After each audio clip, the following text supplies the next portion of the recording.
Hello बच्चों, welcome back to the channel. आज के इस वीडियो में बच्चों हम क्लास 9 के सरफेस एरियाज एंड वॉल्यूम्स के एक्सरसाइज 11.4 का क्वेश्चन नंबर 5 और 6 दोनों करने वाले। चलो देखते हैं इन क्वेश्चंस को कैसे करेंगे। क्वेश्चन नंबर 5 में बच्चों हमें पूछा है, how many litres of milk can a hemispherical bowl of diameter 10.5 centimetre hold. यहाँ हमें पूछा है कि एक हेमिस्फेरिकल बोल है, एक कटोरी है। इस कटोरी में आप कितने लीटर मिल्क रख सकते हो? यदि डायामीटर जो है कटोरी का, बोल का डायामीटर जो दिया है वो 10.5 सेंटीमीटर। अब बच्चों सिंपली हमें क्या पूछा है, हम कितना लीटर मिल्क उसमें रख सकते हैं। इट मीन्स कैपेसिटी ऑफ बोल पूछा है, और कैपेसिटी ऑफ बोल हमें कौन बताता है? वॉल्यूम ऑफ द हेमिस्फेयर बताएगा, राइट। तो यहाँ हमें सिंपली वॉल्यूम ऑफ हेमिस्फेयर का यूज करके कैपेसिटी ऑफ द हेमिस्फेरिकल बोल निकाल लेना है। चलो निकालते हैं। बहुत इजी क्वेश्चन है बच्चों, you just need to remember the formula. Formula यदि याद है तो क्वेश्चन तो बहुत इजी है। देखो फॉर्मूला क्या है, पहले वो लिख लेते हैं। वॉल्यूम ऑफ हेमिस्फेयर, इसका फॉर्मूला होता है 2/3 पाई आर क्यूब।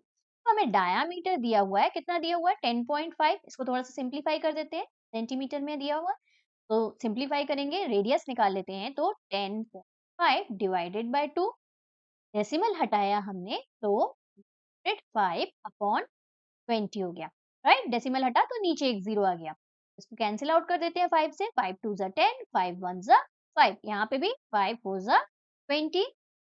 तो रेडियस हमें मिल गया 21/4 सेंटीमीटर। बस फॉर्मूले में पुट कर देते हैं, वॉल्यूम ऑफ हेमिस्फेरिकल होल। ये हमें है, फॉर्मूला एक बार लिख लेते हैं। 2/3 pi r cube which is equal to 2/3 into pi की वैल्यू 22/7 फुट की। आर क्यूब है मीन्स रेडियस हमें 3 टाइम्स मल्टीप्लाई करके रखना है ना। तो यहाँ पे 21/4 मल्टीप्लाइड बाय 21/4 मल्टीप्लाइड बाय 21/4। जो कैंसिल हो रहा है कैंसिल कर देते हैं। यहाँ 3 देखो, 3 21, 3 7 जा 21। यहाँ 7 से 7 cancel, one time one time one, right.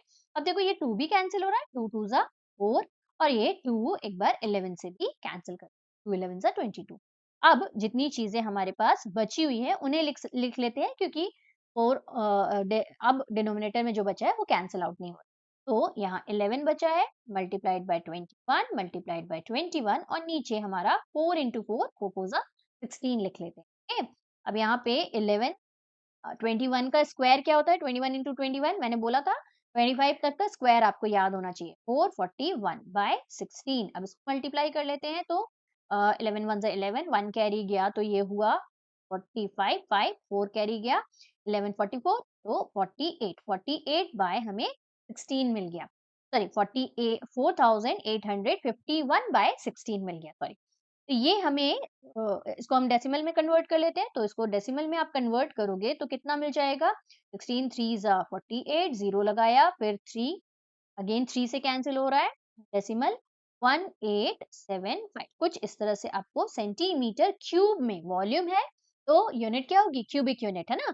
तो ये मिल गया हमें वॉल्यूम ऑफ हेमिस्फेरिकल बोल, स्फेरिकल बोल इन सेंटीमीटर क्यूब। एक छोटा सा ट्विस्ट यहाँ ये है बच्चों कि हमें जो आंसर लिखना है वो किसमें लिखना है? लीटर्स में लिखना है। यहाँ से थोड़ा सा कन्वर्जन करना है हमें।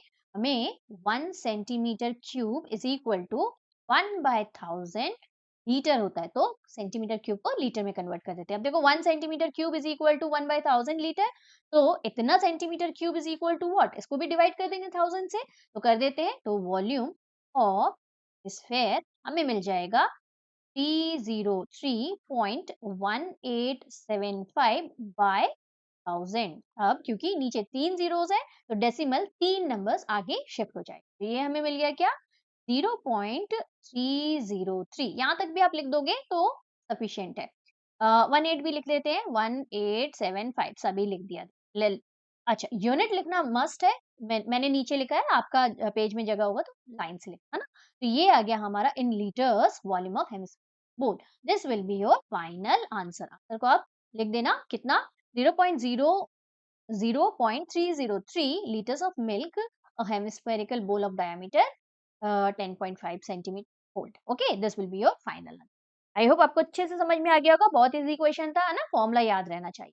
नेक्स्ट क्वेश्चन की तरफ चलते हैं, क्वेश्चन नंबर 6। देखो क्या दिया है, a hemispherical tank is made up of an iron sheet of 1 centimetre thickness. यहाँ पे एक हेमिस्फेरिकल टैंक है जो आयरन शीट से, लोहे से बना हुआ है, और इस लोहे की थिकनेस हमें दी है 1 सेंटीमीटर। फिर क्या बोला है, if the inner radius is 1 metre, यदि अंदर का रेडियस 1 मीटर है, then find the volume of iron use to make the tank. इसे और अच्छे से हम समझ लेते हैं।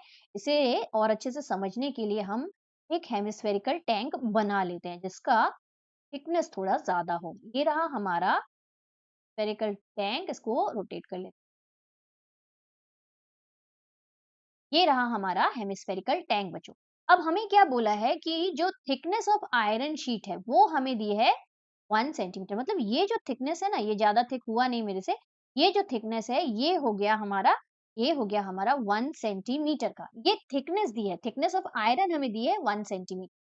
और एक काम करते हैं, थोड़ा और मोटा शीट ले लेते हैं। हाँ, थोड़ा और मोटा बना देते हैं इस हेमिस्फेरिकल बोल को। Let's erase this first.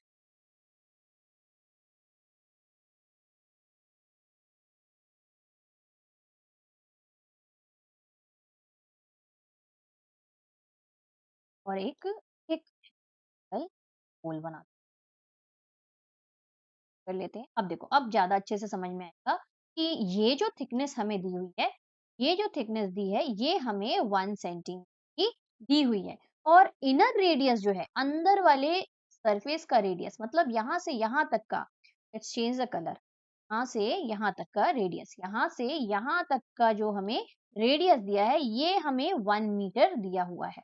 और आगे हमें पूछा है कि वॉल्यूम ऑफ आयरन यूज्ड, इस घोल को बनाने के लिए ये जो आयरन यूज हुआ है, इसका हमें वॉल्यूम निकालना है बच्चों, ना कि अंदर वाले एयर का वॉल्यूम निकालना है, हमें इसका वॉल्यूम निकालना है। तो हमें इस पोर्शन का वॉल्यूम कैसे मिलेगा, हम जब बाहर वाले बोल के वॉल्यूम से अंदर वाले बोल का वॉल्यूम सबट्रैक्ट कर देंगे तो हमें क्या मिल जाएगा, हमें आयरन शीट का वॉल्यूम मिल जाएगा। तो बाहर वाले बोल का वॉल्यूम निकालने के लिए आपको टोटल रेडियस मालूम होना चाहिए। मतलब यहाँ से लेकर यहाँ से स्टार्ट करके ये लास्ट पॉइंट तक का हमें रेडियस मालूम होना चाहिए, राइट। ये हमें वॉल्यूम ऑफ आउटर हेमिस्फेयर देगा। और अंदर वाला इनर हेमिस्फेयर का तो हमें रेडियस मालूम ही है, 1 मीटर है, तो इजिली हमको मिल जाएगा। दोनों को सब्ट्रैक्ट करेंगे, हमारा फाइनल आंसर आ जाएगा। आई होप आपको अच्छे से क्वेश्चन समझ में आ गया है। चलो करके देखते हैं कि कैसे करेंगे, है ना।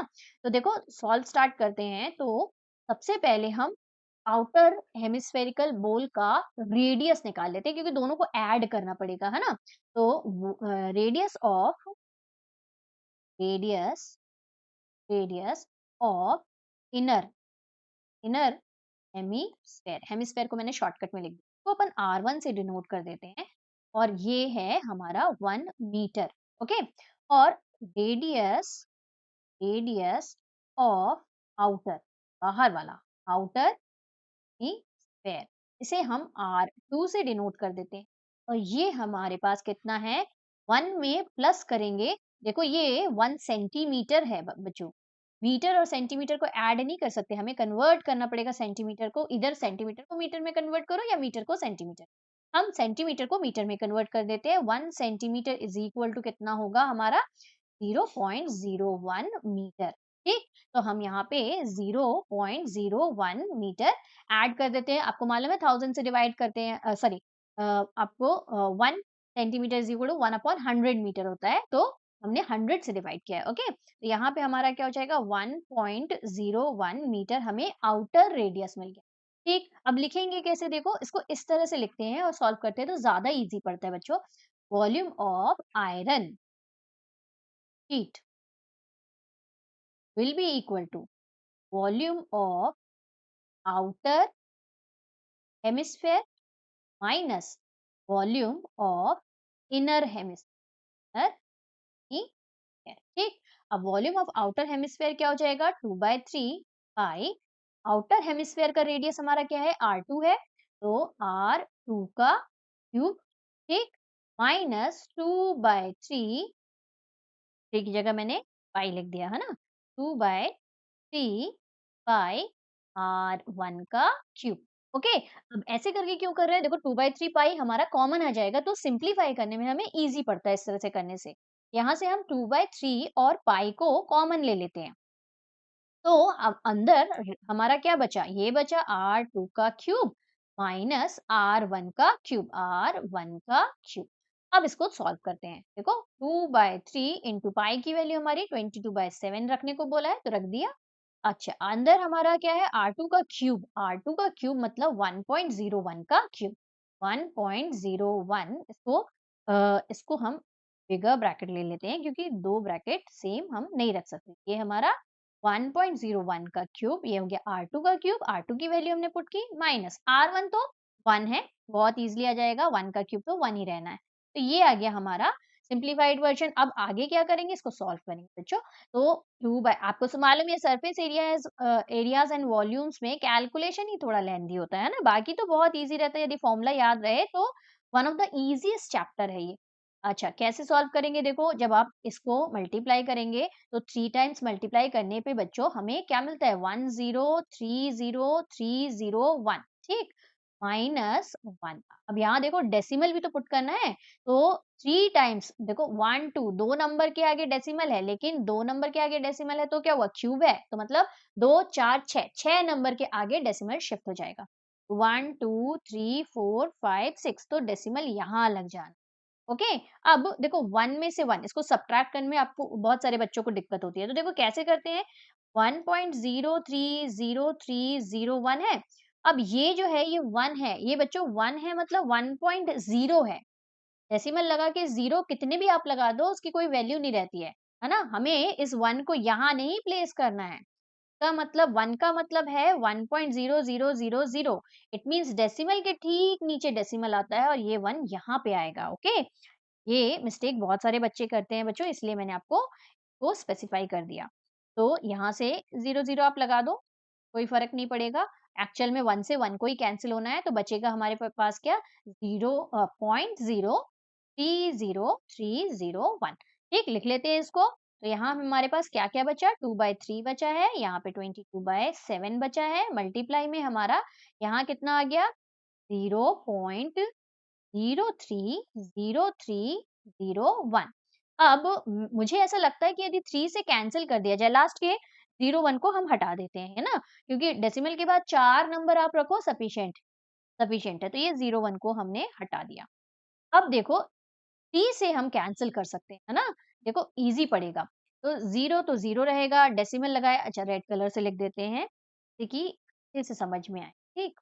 रेड से लिख, देखो 0.0 एज़ इट इज़ आया, 3 1 ज़ा 3 कैंसल हुआ, फिर 0 है तो 0 लगाया, अगेन 3 1 ज़ा 3 कैंसल हो गया। तो देखो सिंप्लीफाई कर दिया इसको, ईज़ी पड़ेगा आपको इस तरह से कैलकुलेशन यदि आपने किया तो। ठीक, अब बाकी क्या क्या क्या बचा वो हम यहाँ पे लिख लेते हैं। देखो हमारे पास 2 इंटू 22 हो गया 44/7, मल्टीप्लाई में हमारा ये नंबर आ रहा है। देखो इसको मल्टीप्लाई करने में भी आपको ईज़ी होगा, क्योंकि 1 और 1 बचा हुआ है ना? ये 101 बचा हुआ है। तो यहाँ देखो 44 से यदि हमने इसको मल्टीप्लाई किया तो 44 1 ज़ा 44, तो यहाँ 44 आ जाएगा। ठीक, कैरी जो 4 जाएगा वो भी 0 प्लस 4 4 ही हो जाएगा, और यहाँ पे भी 44 1 ज़ा 44, तो हमें क्या मिलेगा? 0.4444/7। अब बस इसको डिवाइड कर लो, ईज़ी। कैलकुलेशन इस तरह से करोगे बच्चों तो आपको ईज़ी पड़ेगा, क्योंकि this chapter is all about calculations, बहुत लेंथी कैलकुलेशंस होते हैं, तो थोड़ा-सा हमें ट्रिक का यूज़ करके कैलकुलेशन करना चाहिए। तब कैंसल करते हैं, 7 देखो डेसिमल है तो 0.4 यदि लेंगे तो कैंसल होगा क्या? 4 इज़ स्मॉलर देन 7, तो हमें यहाँ पे एक 0 ल लगा के 44 बनाना पड़ेगा। 44 बना, 4 कितने ज़ा? 44 तो आता नहीं है, 4 6 ज़ा 42 हो गया, 24 बना, 24 7 3 ज़ा 21, तो 7 3 आएगा, यहाँ पे 1 लिख दिया मैंने। 7 3 ज़ा 21, 34 बना, 7 4 ज़ा 7 4 आ जाएगा 28, है ना? तो इतना ही लिख के 3 डेसिमल प्लेस हमारा सफिशिएंट हो जाता है। तो this will be your final answer. यहाँ पे आई होप आपको दिख रहा होगा। तो हमारा फाइनल वैल्यू ऊपर लिख देती हूँ। फाइनल वॉल्यूम क्या आ गया? 0.0634 आ गया। तो हमें यही पूछा था बच्चों कि आयरन जो यूज़ हो रहा है उसका वॉल्यूम कितना है? तो वही तो हमने निकाला। वॉल्यूम ऑफ आयरन शीट हमारा कितना निकल गया? 0.0634। थोड़ा और अच्छे से मैं कहाँ लिख दूँ? यहाँ लिख दूँ, इसको इरेज़ कर देती हूँ मैं। दिस और यहाँ पे लिख दो वॉल्यूम ऑफ आयरन शीट, ये हमें क्या मिल गया? 0.0634। और यूनिट मैंने बोला लिखना बहुत ज़रूरी है, क्यूबिक यूनिट है, वॉल्यूम है, तो हमने मीटर में सब कुछ कन्वर्ट किया है, तो ये हमें मीटर क्यूब में मिल जाए। ठीक? तो this will be your final answer for this question. I hope बच्चों दोनों क्वेश्चंस आपको बहुत अच्छे से समझ में आ गए होंगे। तो चलो मिलते हैं नेक्स्ट वीडियो में। नेक्स्ट वीडियो में हम आगे वाले क्वेश्चंस करेंगे। Okay, till then keep practising maths. Take care. Bye bye.